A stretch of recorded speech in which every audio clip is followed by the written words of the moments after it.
Hi, Lois. Hey, good morning. How are you? Good to I'm see doing you. great, thanks. How are you? Doing great. Good, good. Well, I want to welcome everybody to the inaugural episode of the Women in Digital Talks. We're so excited to welcome you all here and inviting you to join us every other week. We're going to be bringing you conversations that hopefully elevate and inspire the conversations that this great ISG Women in Digital community are having. So maybe before we get started, we can do a quick round of introductions for ourselves. Maybe I'll start. I'm Heli Nielson. I'm part of the ISG research organization. I've been with ISG for about 4 years, and I'm so excited to be part of Women in Digital Talks. Lois, over to you. Thanks. Well, I have been in technology for, I'm proud to say, over 30 years. It's a big number, but it's been a great journey. But I've been with ISG for about 13 years this year, and I've had a variety of roles. I sit on our executive board, but now I lead our banking, financial services, and insurance industry. But I had a really cool experience last year. I was in Europe and was able to really, work with all of our European colleagues, but also met some amazing women out in Europe who we're going to introduce this morning and have as our guest, Eryn Peters. So if we can bring her up on the stage. That's awesome. And we're here, in this session, we want to really, as we meet these amazing women, their great stories and some of the leadership they're doing in technology, we want to, share their stories with you. And Eryn is someone who actually I met through our Women in Digital Awards because she was a nominated person and I loved her story. Not only that, we brought her on stage like at our AI summit and we've been doing lots of things with Eryn, but she was our 2024 Digital Innovator Award winner for EMEA. So she's got such great things to offer. So with that, I think I'm going to turn it over to you guys to have a great chat. I'm so glad you guys get a chance to meet, and I'll see you guys after your conversation. So looking forward to it. Thanks, Lois. Hi, Erin. Hey, thanks so much for having me. So good to see you. So happy you're able to join us. I know that our audience is really eager to hear your insights about two topics that are on everybody's mind right now, which is the future of work and AI. But I want to take a little bit of a step back and I want to talk for a minute about your personal journey because it's so fascinating and I'm sure the audience would love to hear a little bit about that. So you have built two talent platform unicorns. You are the founder of the Startup Consortium, which is your boutique consulting firm. You are the co-creator of the AI Maturity Index. I'm going to check my notes on the next one. You served as the global director of the Association of the Future of Work. And taken together, your work has impacted millions of people in more than 190 countries. So there's so much I want to ask you about that bio, but maybe you could just start by talking a little bit about what are some of the guiding principles that you've developed over the course of your career journey that have helped you take advantage of some of these spontaneous opportunities while staying true to what you're passionate about and what you're skilled for?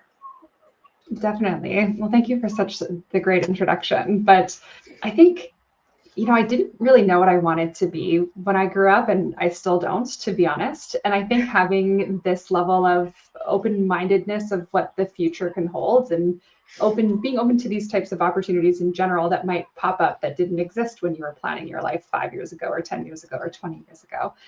And I think I started having some guiding themes and principles. One was probably constantly challenging the status quo in a way.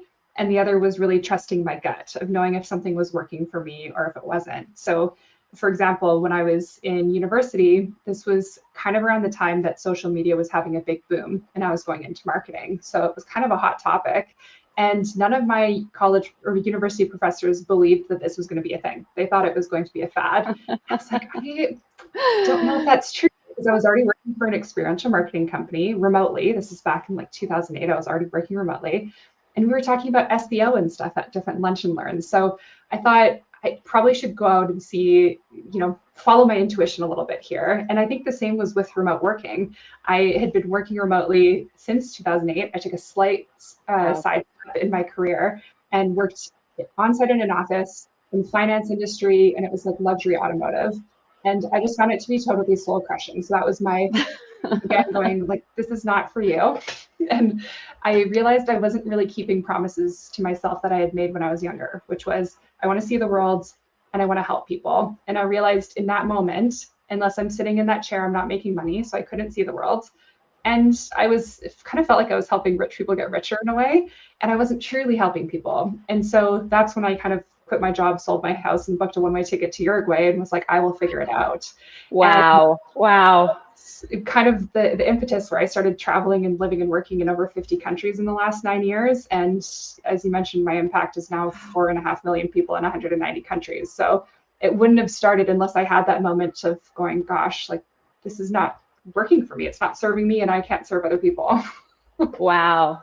Two things you said that stuck out for me. One was promises that you made to yourself when you were younger. I love that concept. And the other thing was, man, it must have taken so much courage for you to sell your house, book a one-way ticket to like crazy. So talk a little bit about the support that you got, because obviously it takes personal courage and conviction to do that, but you must have had people along the way who supported you, cheered you on, give you maybe a safety net.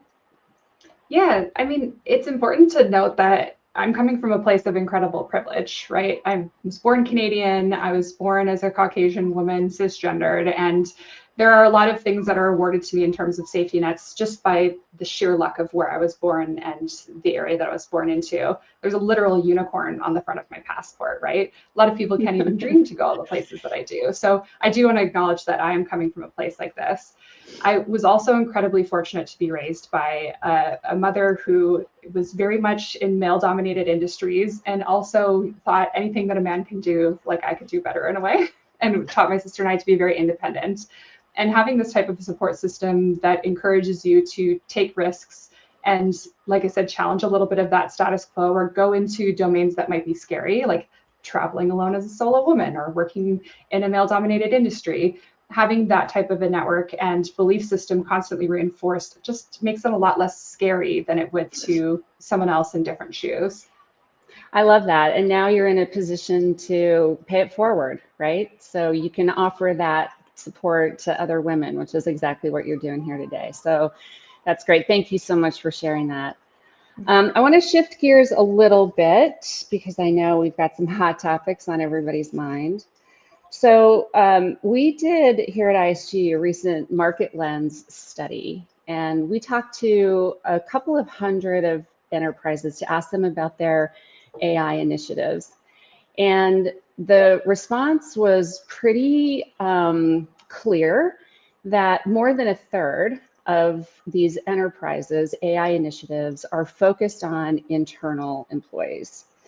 So as you think about that and in your work in the AI Maturity Index, and I know you've done a lot of research and thinking about this, talk a little bit about the opportunity that this shift to AI presents for women in particular, but people in general, and how it might present an opportunity to maybe leapfrog traditional career paths. Oh, totally. And I think it's no surprise that this is such a hot topic. I'm actually surprised that that number is not higher when we talk about a third. Because there was a study that came out earlier this year, the World Economic Forum, they do a research paper on the future of jobs and skills. And one of the figures that they said is that 90 million jobs are going to be displaced by AI, which some might think that's a very scary number. But the other side of that narrative is that 170 million jobs are going to be created and new opportunities created. So that's a net positive 78 million jobs.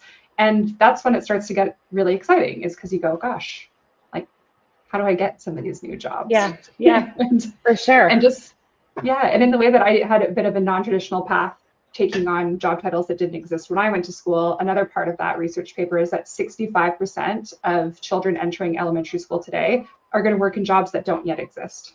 So we should, I think, remove ourselves from that kind of area of fear and really leapfrog and think about all these opportunities of, okay, how do I get the best jobs out of all of these great new jobs that are going to be created? And a different study that came out from Microsoft and LinkedIn says that 66% of leaders will no longer hire someone if they don't have AI skills. However, 77% of leaders are willing to hire someone with less experience if they have AI skills. And especially for women or young people who are entering the job market or looking to switch their careers, we haven't really had this inflection point where you can pick up one small subset of skills. I mean, to start with, right? AI literacy, you can start becoming literate very quickly. And you don't need 20 years of experience in something in order to get a great, high-paying job.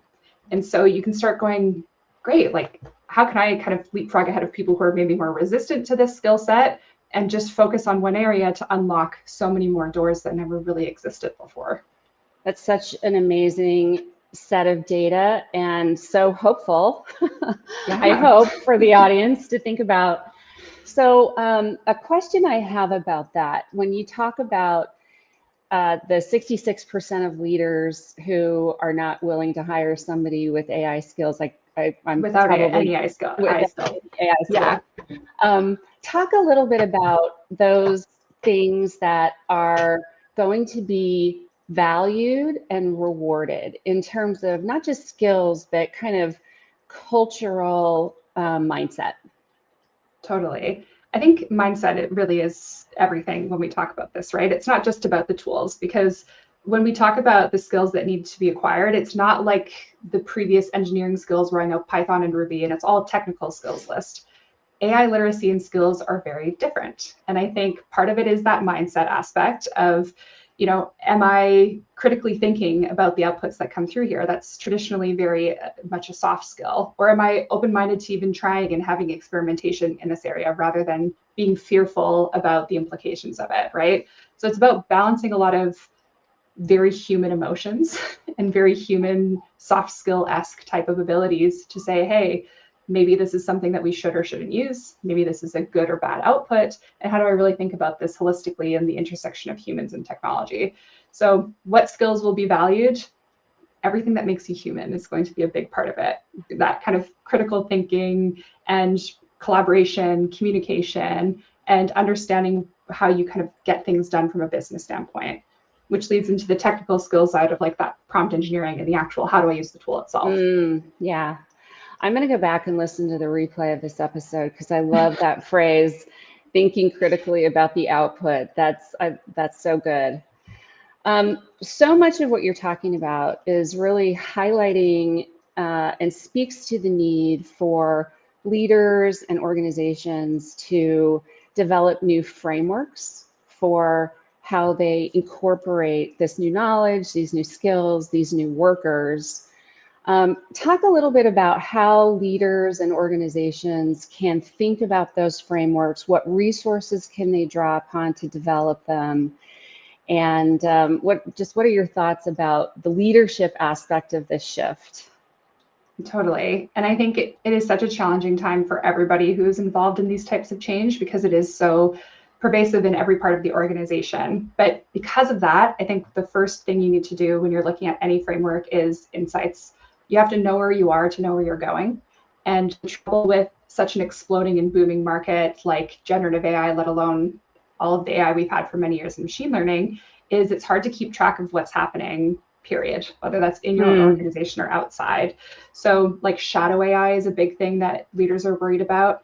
I may have a list of approved tools, but someone's going to go on to ChatGPT on their phone and use whatever they need to use to get their job done. So I think the first thing that they need to look at is what's actually happening and how are people using it and how do we move forward or backward or at all from here. The second thing is mindset that we talked about too, is what type of culture are you creating around the AI? Is it fear? Is it excitement? Is AI considered cheating in your organization? Is it something where it's celebrated for innovation? So I think the next framework is really think about the feelings and emotions and energy that you want to bring to this type of a transition. Because if somebody thinks they'll get penalized for using the AI, or that they'll lose their job if they use this new tool, they're not going to use it, right? So if your goal as an organizational leader is to, be more productive or get all these other additional gains like innovation from AI and you want people to use it, you have to make sure that it's comfortable, fun, and exciting for them to use it. Yeah. In your work, have you encountered any either at the leadership level or at the, sort of employee day-to-day level, reluctance to leverage these tools, to learn about this information, to just, want to put your head in the sand and say, this too shall pass. And how should leaders deal with that?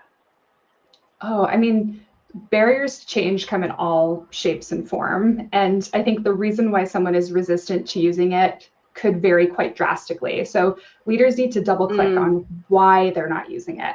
Is it fear because they don't understand how it works and they're afraid of data privacy? Is it they have ethical concerns with how these models are trained and they don't want to contribute to that? Is it fear-based because they think that this is just going to increase productivity and therefore reduce my hours and pay? Then that's another thing that they need to think about. So I think it's really important to understand why people are being resistant so that you can implement the right tools, training, and mindset shifts to correspond with that. Sounds like one of the key aspects of that, and really understanding the why behind the mindset in the organization, is really having that level of trust among the people that you're working with as you're trying to implement these changes, which is probably a guiding principle for any kind of change. Would you agree? Absolutely. Trust and relationships and communication, all very inherently human things. Exactly. Well, Eryn, are there any other thoughts? I'm going to actually surprise the audience a little bit, and I'm going to tease a little bit. We're going to do a part 2 with Eryn in a couple weeks, and we are going to be talking about specific skills, specific practices, maybe even venture into the territory of what are some specific habits that people can take on immediately, if not sooner, to help shift in this direction, both from a mindset and a skills perspective. So with that kind of little teaser, Eryn, maybe you can just give us a preview about what are the 2 or 3 things that people should be thinking about right now if they're not already? Totally. I think the first one is how to get your hands on it and how to experiment. The second is, actually, I'll give you a hack that really 10x'd my productivity, a very non-technical one. I have 2 sticky notes on my desk. One is, will money solve this problem? And the other is, will AI solve this problem? So using anything that you can to develop the right habits is something else that we're going to talk a lot about. Oh my gosh, it's so funny. I went out and bought a whole stack of sticky notes yesterday. So I'm going to get my "Can money solve this problem?" and "Can AI solve this problem?" sticky notes Yes. prepared for today. Amazing. So great. Well, I think it might be time to bring Lois back in and say thank you so much. What a great conversation, and I can't wait for part 2. Yeah, thank you so much, Eryn. It's so great to see you again. And what a great discussion. I tell you what, one of the things that I wrote down, promise yourself to do something. And I think that's what's so key to all of this. Like, it can be overwhelming, like so many things that you talked about. There's so much new and changing all the time.